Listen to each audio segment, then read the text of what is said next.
Bill Gates pledges $198 billion to African countries. Okay, his goal is to support education, innovation, and healthcare in Africa. 198 billion. Okay, let's say he shares the money equally among African countries. There are 54 African countries. If that money is shared equally, that would be around $3.6 billion for each African country. Interesting. And then let's break it down to the exchange rate of Nigeria to the current exchange rate, meaning that a country like Nigeria will be getting $6 trillion. Wow. Okay, a businessman out of the blue is so generous. He's gifting countries $6 trillion for free. It's not getting anything in return. He's just doing it for free. I don't think so. Businessmen don't think like that, and I don't think so too.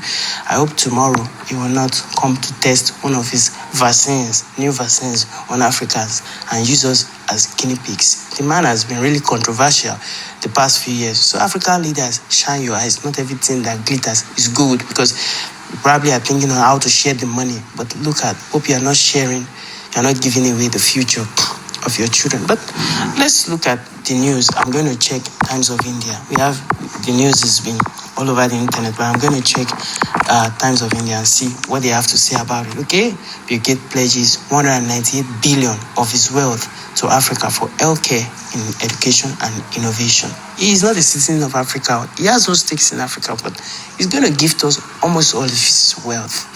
Interesting. This is in a record-breaking philanthropic commitment. Philanthropic. Wow. Interesting. That's really interesting. The commitment marks a change in philanthropic approach from unlimited multi-generational giving to direct time-limited effects on measurable progress within Gates' lifetime. Also interesting. Well, I hope it is just as we have read in the news, but many times, most of what you see is not true.